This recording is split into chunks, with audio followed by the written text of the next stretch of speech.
আমার নবী হলো গোটা কওমের জন্য আদর্শ। একবার জোরে বলি। আল্লাহ জানতেন হাবিবের ভিতরে যদি কোনো খুসুসিয়াতে কম হয়ে যায় তাহলে জাতি কিন্তু সোজা রাস্তা পাবে না। ওই জন্য আল্লাহ আমার রাসূলকে দুনিয়ার জমিনে পাঠিয়ে 4 থেকে 6 বছর বয়স একবার সিনা চাক করলেন। কথা বুঝতে পারছেন না? একটা সিনা চাক করে নিলেন। 4 থেকে 6 বছর বয়স হালিমা রাদিয়াল্লাহু তাআলা আনহার ঘরে থাকা অবস্থাতেই পাহাড়ের পারদেশে তুলে বুকটাকে পিঞ্জরটাকে ফেড়ে সমস্ত কলিজা ফ্যাপসাগুলোকে রাসূলুল্লাহর সব ভিতরের সব পার্টস পাতি বার করে আবে জমজমের পানি দিয়ে আল্লাহ ধৌত করিয়ে দিয়েছিলেন। একবার জোরে বলো।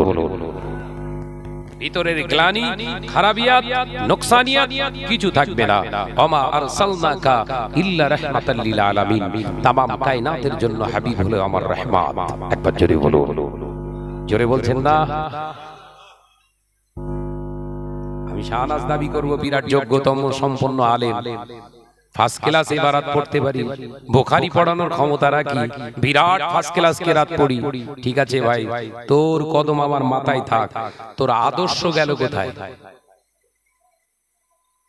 শয়তানের মতো অত জ্ঞানী বুদ্ধি সম্পন্ন এত বিচক্ষণ কেউ ছিল না। মুআল্লিমুল মালায়েকা, তারপরেও জাহান্নামী হলো কেন? উত্তরটা দে। কথা বলছেন না? এত জ্ঞান রাখার পরেও, এত অভিজ্ঞতা থাকার পরেও, এত ইবাদত থাকার পরেও ওকে কেন জাহান্নামী ঘোষণা করা হলো?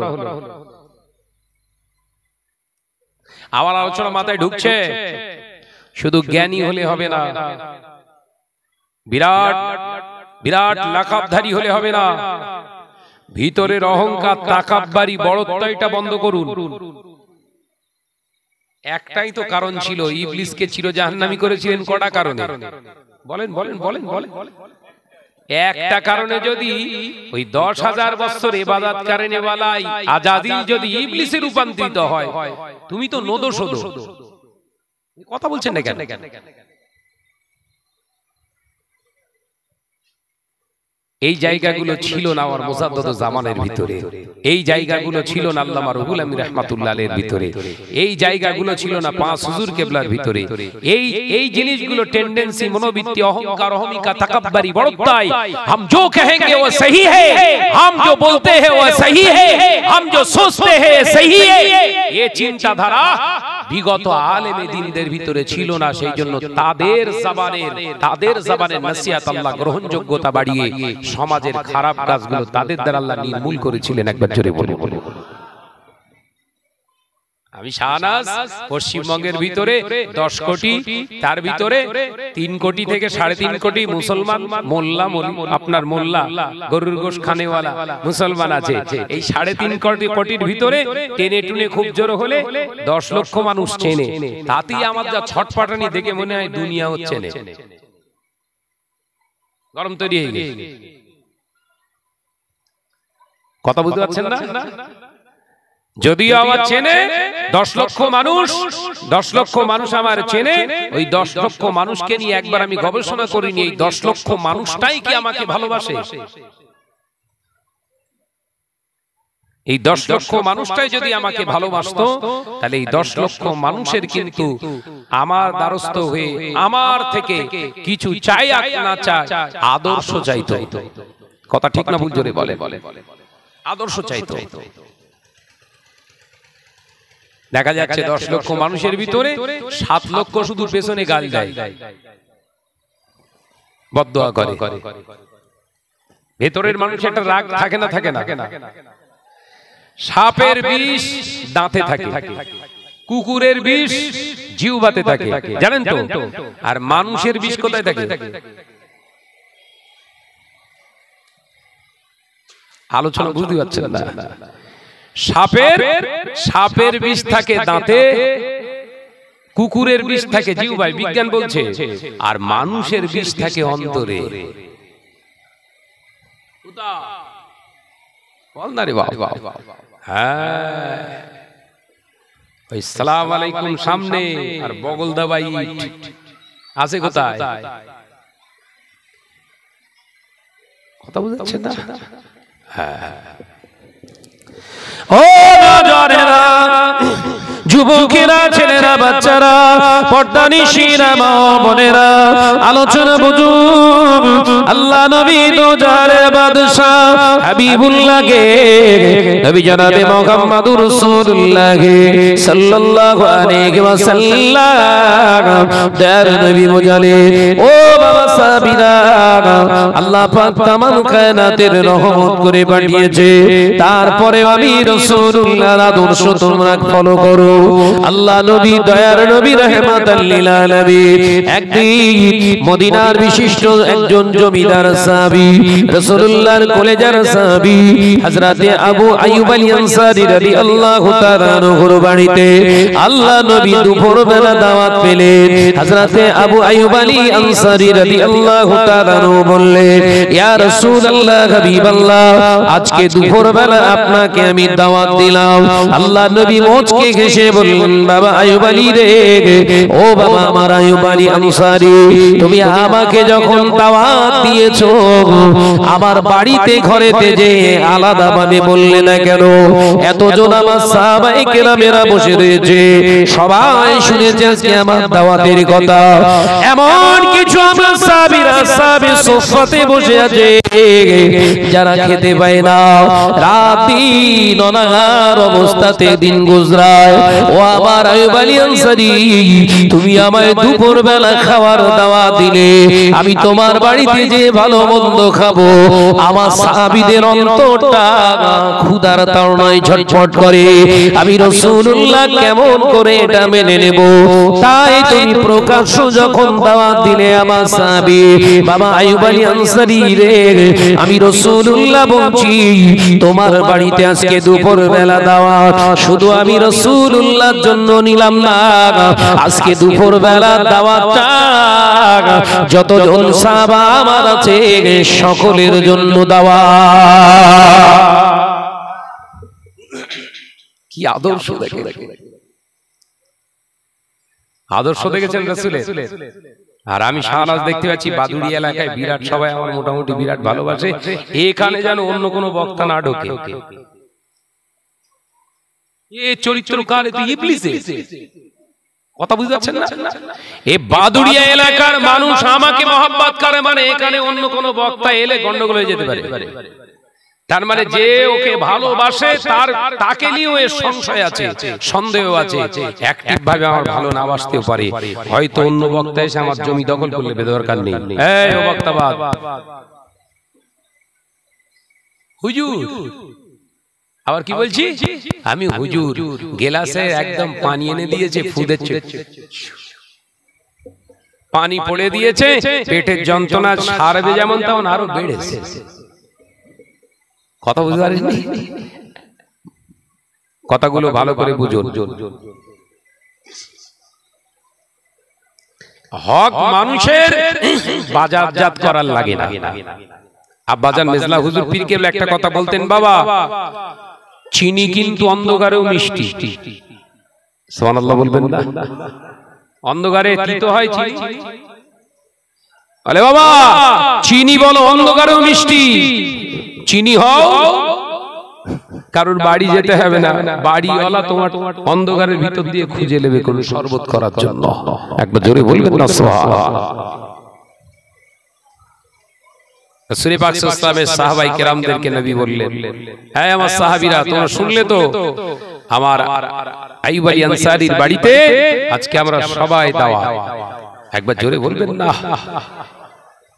কিতাবের ভিতরে এসেছে ৭৯ জন টোটাল সাহাবী হুজুর ছিলেন। কতজন চিন্তা করেন? আমি খেতে দেব একজনকে, সেখানে ৭৯টা ফ্রি। আমি এখানে জলসায় দাওয়াতে, আমার দাওয়াত ছিল, আমার সঙ্গে দুজন এসেছে, দুজনের জায়গায় ওখানে যদি ৮ জন আসতো, কমিটির ছেলেরা কি বলতো? হয়তো এরা বলবে অন্য কথা বলছি, কি বলতো? এরা এই তো জলসার লোকলে পুরে চলে এসছে। এরা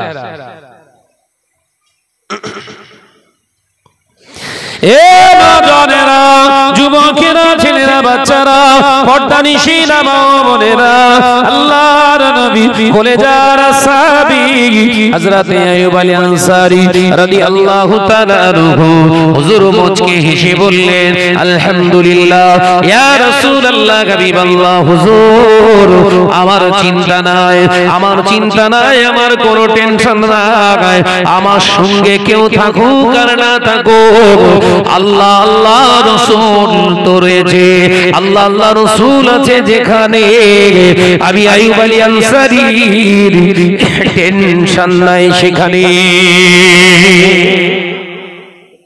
দেখেছেন কথাটা কিভাবে বলছে, কি ঈমান মুহাব্বত। আল্লাহ আল্লাহ রাসূল আছে যেখানে, আমি আইয়ুব আলী চিন্তা নেই সেখানে। সব ম্যানেজ, ব্যবস্থা, তোড়জোড়, যা কিছু আয়োজনের প্রয়োজন আল্লাহ আল্লাহ রাসূল দেখবে। একবার জোরে বলুন ঈমান। এ নজনেরা, যুবকেরা, ছেলেরা, বাচ্চারা, পর্দানিশীনা মা বোনেরা, সারা ফুলের মা বোনেরা, কান খুলে শুনে রেখে দি, আল্লাহ নবী ঠিক যথারীতি আল্লাহ নবী দাওয়াত খেতে গেলেন, নামাজ আদায় করে সাহাবায়ে কেরামেরা হযরতে আইয়ুব আলী আনসারী রাদিয়াল্লাহু তাআলা আনহুর বাড়ি, আবু আইয়ুব আলী আনসারী রাদিয়াল্লাহু তাআলা আনহুর বাড়িতে হাজির হয়ে গেলেন। আল্লাহ নবী সালাম দিলেন, ও আমার আবু আইয়ুব আলী আনসারী, কোথায় গেলে?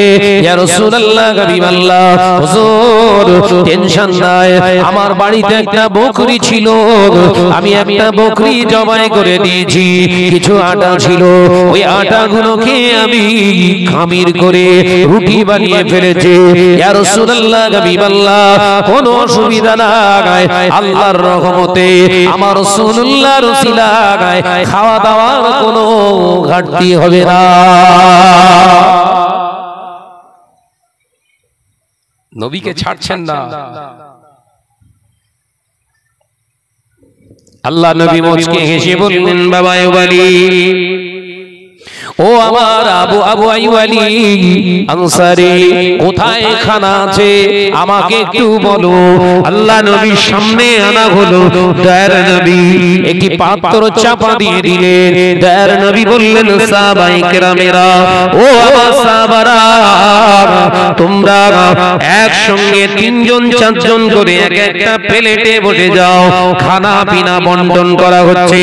কিন্তু রাসূলুল্লাহ লক্ষ্য করছে একজন সাহাবীর সঙ্গে কেউ প্লেটে বসতে চাইছে না, একজন সাহাবীকে যেন সবাই মেনে নিচ্ছেন না, কেউ যেন এই প্লেটের সঙ্গে বসতে চাইছেন না। আল্লাহর নবী দেখে মনটা বড় খারাপ হয়ে গেল।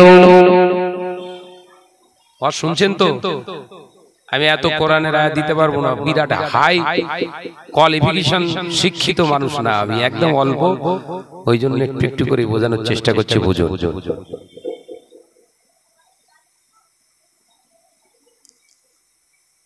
সবাই বসে যাও।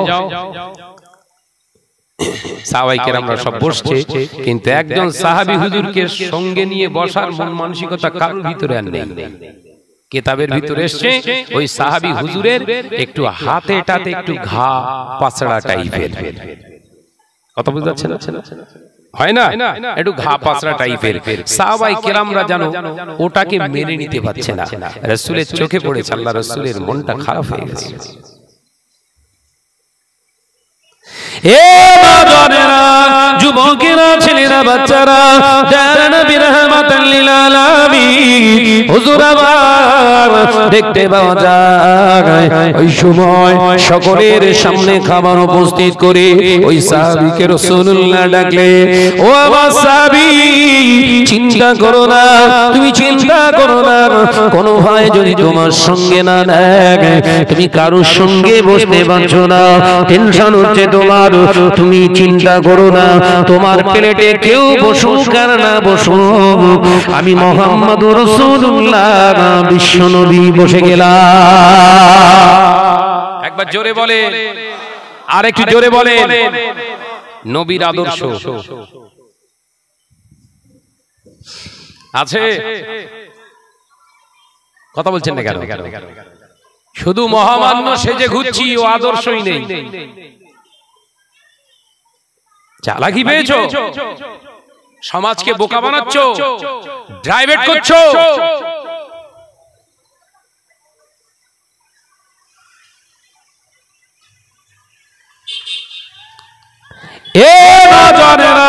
যুবকেরা, ছেলেরা, বাচ্চারা, পর্দানিশীরা, মা বোনেরা, আল্লাহ নবী তো জানে বাদশাহ হাবিবুল্লাহকে, নবী জনাবে মুহাম্মদুর রাসূলুল্লাহ সাল্লাল্লাহু আলাইহি ওয়াসাল্লাম নবী আমার পাঁচ জবানে জানিয়ে দিলেন, বাবা সাহাবারা ও আমার সাহাবীরা, আমি রাসূলুল্লাহকে সাল্লাল্লাহু আলাইহি ওয়াসাল্লাম পাঁচ জবানে তোমাদের জানিয়ে দিয়ে গেলাম, এমন একটা দিন আসবে, সময় আসবে যেদিনে দেখতে পাওয়া যাবে আলেমের অভাব হবে না, নসিহত দেনেওয়ালা দায়ীর অভাব হবে না, লম্বা জুব্বা পরনেওয়ালা, সুন্দর জুব্বা পরনেওয়ালা মানুষ বেরোবে, কোরআন হাদিসের কথা বলবে, তাদের জবানের কথাগুলো নবী আলাইহিস সালামের মতো হবে, অথচ তাদের অন্তরটা হবে হিংস্র নেকড়ের ন্যায়। এ নওজোয়ানেরা, যুবকেরা, হিংস্র নেকড়ের ন্যায় মানে আমাদেরকে একটু বোঝার দরকার।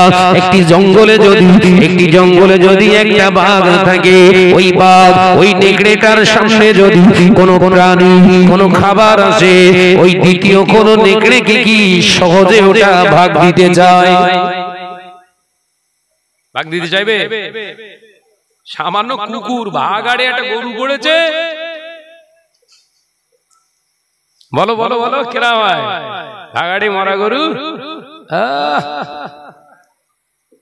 একজন প্রথম দেখে নিল গরু একটা পড়ে আছে, খুশিতে পুরো বাগে বাগ, এই দেখেই বলছে পুরো আমার।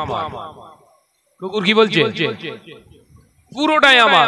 কুকুর 15 কেজি ওজন আর একটা গরু 90 কেজি ওজন, ও নাকি পুরো খাবে। কথা বুঝাচ্ছে না? আমার অনেকক্ষণ পরে ছিঁড়তে শুরু করেছে, ব্যাস দ্বিতীয় আর একটা কুকুর এসে, তুই খেয়েছিস? ও গরুতে টাচ দেওয়ার আগে পেছনতে বগামে দিয়ে, কথা বলছেন না কেন? ওর উচিত ছিল কি, ও এধারে খাচ্ছে, আমি ওই ধারে সুযোগ বুঝে একটু খাই, বুদ্ধিমানের কাজ তো, কিন্তু না, ওর দেখে এর আবার রাগ হয়েছে, দাঁত ফাত খিচে পুরো একদম লেজ পুরো পেটের উপর তুলে হ্যাঁ করে খেঁচাচ্ছে। ও তখন বলছে আমি বিশাল কিছু করে ফেললো, ক্লান্তি হয়ে দুজনায় পড়ে রয়েছে, সে গরু মাঝখান থেকে শগুন ঝেড়ে দেবে। কথা ঠিক না বুঝছো রে? বলে এই মুসলমান জাতের ভিতরে, আমাদের ভিতরে এইরকম মোল্লা মৌলভী সাহেব বেরিয়ে গেছে, সামনে আসছে মনে হচ্ছে সব আমার। এই আমার তোমার, আমার তোমার, আমি তুমি এই করতে করতে মাঝখান থেকে অন্য একটা আকীদার মানুষ এসে বলছে মিলাদ শরীফ করা হারাম। কথা বলছেন না কেন? অন্য আকায়েদ এসে কি বলছে, এই ঈদে মিলাদুন নবী কোথা ছিল? নবী করেছে, নবী সাহাবীরা করেছে, চলবে না। আমার টার্গেট পুরো সারাপুল আমার, তুই আসলি কেন? মারপিট হচ্ছে খুব জোর। এ বলছে কাফের, ও বলছে কিচ্ছু জানে না, ও হচ্ছে মূর্খ, ও হচ্ছে চরিত্রহীন, হচ্ছে এই, হচ্ছে সেই, বিরাট ফতোয়ার ধুম পকাবক চলছে একদম, বুঝতে পেরেছেন? মাঝখান থেকে টোটাল সারাপুল দখল করলে বসে আছে অন্য আকায়েদের মানুষ। এবার যখন ঝগড়া ঝামেলা থেমে গেছে, দেখেন এখানে সারাপুল আর আমার নেই, ওর অন্য জনে দখল করলে বসে বসে। হাকিকাত বললাম, যদি ইসলামের খেদমত ইখলাসের সঙ্গে, যদি খুলুসিয়াতের সঙ্গে যদি করতে হয়, সকলকে সম্মান করার চেষ্টা করুন। এই কথা ঠিক না বুঝছো রে? বলে আদর্শ দাদা হুজুরের এটা ছিল। যদি মনে হয় সিলসিলা ফুরফুরা শরীফের মহব্বত ভিতরে আছে, তাহলে ভাই সাহেব হুজুরদেরকে গালিগালা বন্ধ করে। আপনি ভাবছেন ওদের গালিগালাজ করে খারাপ বললেই আমাকে বিরাট মহামান্যতা পেয়ে যাব, অত সহজ না মিয়া, খবর লাউকে যাও, ভেতর দিয়ে তোমার একদম ঘরের ছাঁচ পর্যন্ত, ছেঁচে পর্যন্ত অন্য দল দখল করলে বসে দিয়েছে, ঘাড় ঘোরালি ঘুষি। যুবকেরা, ছেলেরা, বাচ্চারা, পর্দানিশীরা, মা বোনেরা, আলোচনা বোঝো। আল্লাহ নবী তো যারে বাদশাহ হাবিবুল্লাহকে, নবী জনাবে মুহাম্মদুর রাসূলুল্লাহকে সাল্লাল্লাহু আলাইহি ওয়াসাল্লাম পাক জবানে জানিয়ে দিলেন, বাবা সাহাবীরা, তাদের অন্তঃকরণগুলো হিংস্র জন্তুর জানোয়ারের ন্যায় হবে, অন্তরে বিদ্বেষ পোষণ করবে, মুসলমানের ভিতরে বিবাদ লাগিয়ে দিতে একবারও কণ্ঠিত বোধ হবে না। তাদের অন্তরটা এতই খারাপ হয়ে যাবে, তাদের অন্তরটা এতটা হিংস্রতা দেখা দেবে, পৃথিবীর জমিনে সে নিজেই নেতৃত্ব দেওয়ার পরিকল্পনা বদ্ধ করা হবে। ও বাবা সাহাবীরা, আমি রাসূলুল্লাহ জানিয়ে দিলাম, টুপি থাকবে, নামাজ থাকবে, হজ থাকবে, যাকাত থাকবে, আলেম থাকবে, কিন্তু এদের ঠিকানা হয়ে যাবে জাহান্নাম। আমি রাসূলুল্লাহ আদর্শ দিয়ে গেলাম। ও বাবা সাহাবীরা, একজন গায়ে ঘা, একজন গায়ের ঘা তোমরা মেনে নিতে পারলে না, কিন্তু আমি রাসূলুল্লাহর আদর্শ ওটা তো নয়। আমি রাসূলুল্লাহর আদর্শ হলো ওই মানুষটার প্রতি সহনশীল হওয়ার সাথে সাথে আমি পৃথিবীর জমিনে প্রমাণ করে গেলাম, ছোঁয়াচে বলে কিছুই নাই। জোরে বলুন সুবহানাল্লাহ। আল্লাহ রাসূল প্রমাণ করে গেলেন, ছোঁয়াচে রোগ বলে কিছু নেই। একবার জোরে বলুন না সুবহানাল্লাহ। সেই জন্য আমি এক প্লেটে বসে খেলাম। ওই সাহাবীকে আল্লাহ রাসূলের এক প্লেটে খাবার দরুন দরজাটা, মর্তবাটা, সম্মানটা বেড়েছে না কমেছে? সাহাবায়ে কেরামেরা সবাই লজ্জিত হয়ে গেলেন। ইস, এটা হচ্ছে আমার নবীর আদর্শ। আজকে মুসলমানদের ভিতরে, আমাদের ভিতরে এগুলোই তো অভাব। মসজিদগুলো চালনা হচ্ছে নবীর আদর্শ ছাড়া। আপনাদের সারাপুল এলাকায় মাশাআল্লাহ সব ঠিক আছে হয়তো। মসজিদগুলো অধিকাংশ কাল আমি দুটো জলসা করেছি। প্রথম জলসা করেছি মুসলিমদেরপুর এক জায়গায়, আর একটা জলসা করলাম হুগলি জেলায় আর একটা জায়গায়। বাবাজিরা, বিভিন্ন জায়গায় আল্লাহ আমাকে নিয়ে যাচ্ছে, তার দয়ায় আমি যাই। বাবাজি, এখানে আমার কর্তৃত্ব জাহিরতের কিছু নাই। আমি গিয়ে এলাকার মানুষের সংবাদ আগে নিই, আপনাদের মসজিদটা কেমন চলছে, কারা চালাচ্ছে।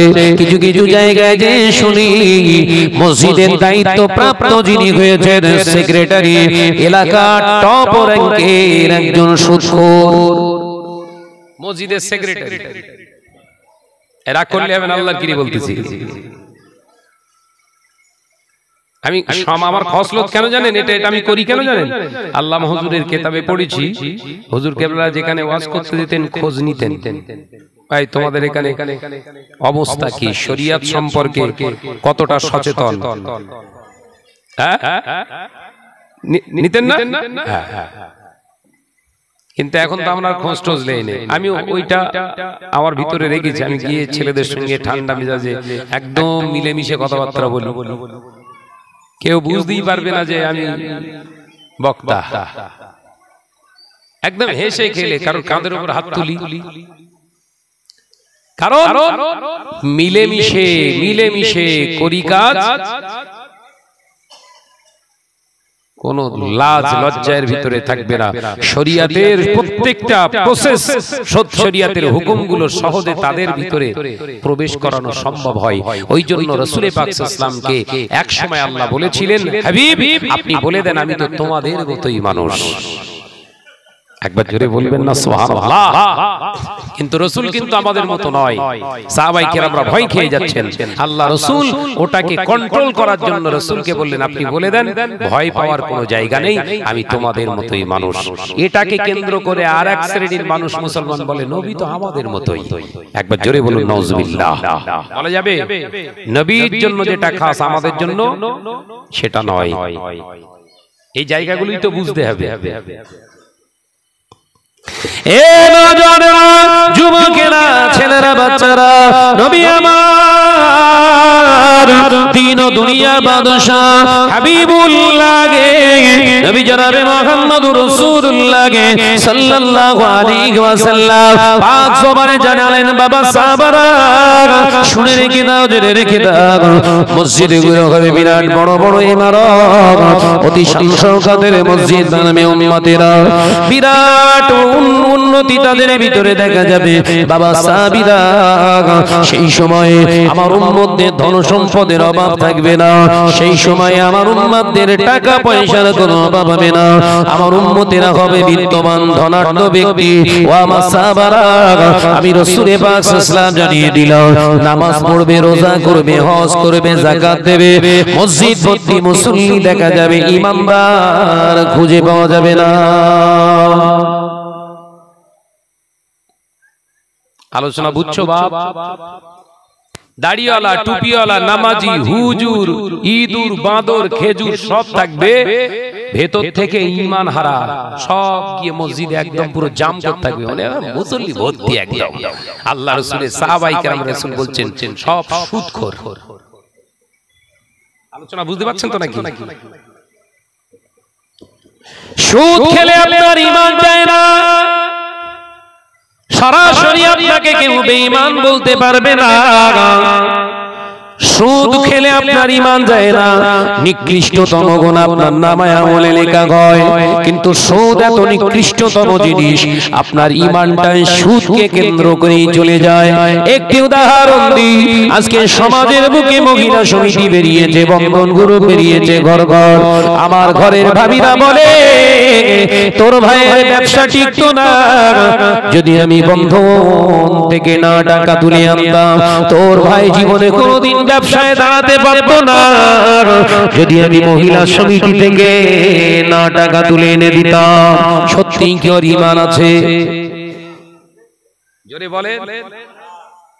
মুসলমানের ঈমান কি? রিজকের মালিক আল্লাহ, বেরুজির মালিক আল্লাহ। আল্লাহ কাউকে বেরুজি করেননি, একবার জোরে বলুন না। কারুর বেশি দিয়েছে, কারুর কম দিয়েছে, কিন্তু ভাবি কি বলছে?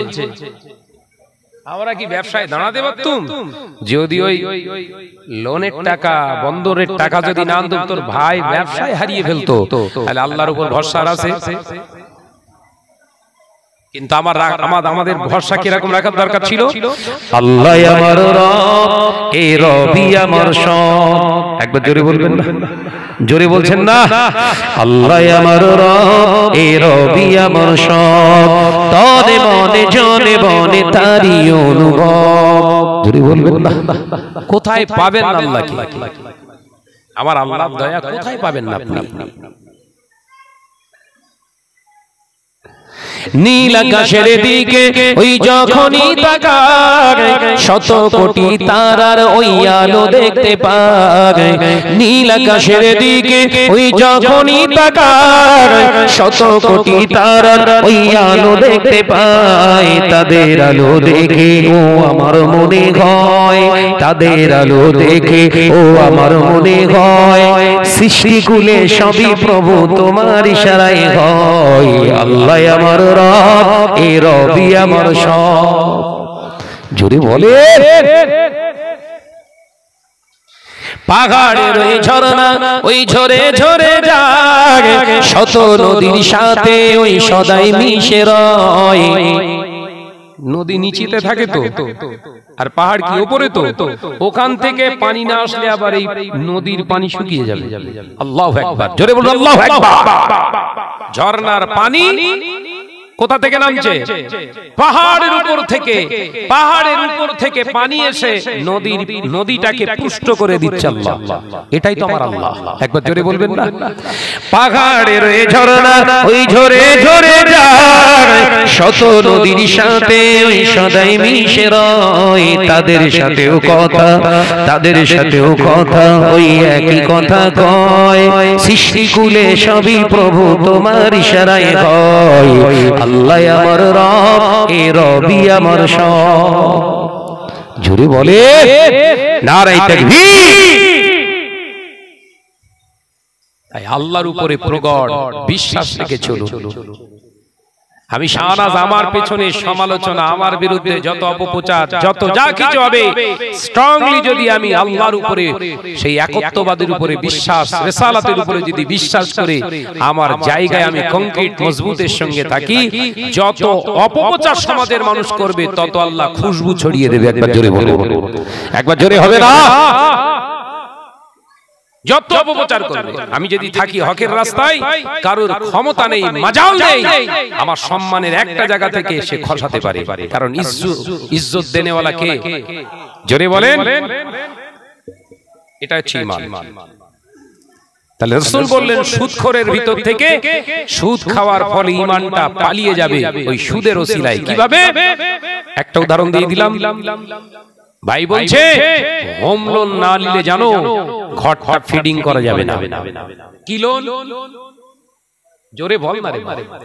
হোম লোন 10 লাখ টাকা, 15 লাখ টাকা সব লিখছে, দেখেন জমির দলিল জমা দিয়ে দাও টাকা। ঘটছে আমার চোখের সামনেই। টাকা দিয়েছে অগাধ, হোম লোন নিয়েছে, ঘরটা সব সেটিং ফেটিং করে এসি লাগিয়ে জমা। কথা বুঝতে পারছেন? এসি লাগিয়ে দিয়েছে, এবারে টাকা কিস্তি ঠিক মতো দিচ্ছে না, ওরা সব এসছে। হ্যাঁ কি হলো? ও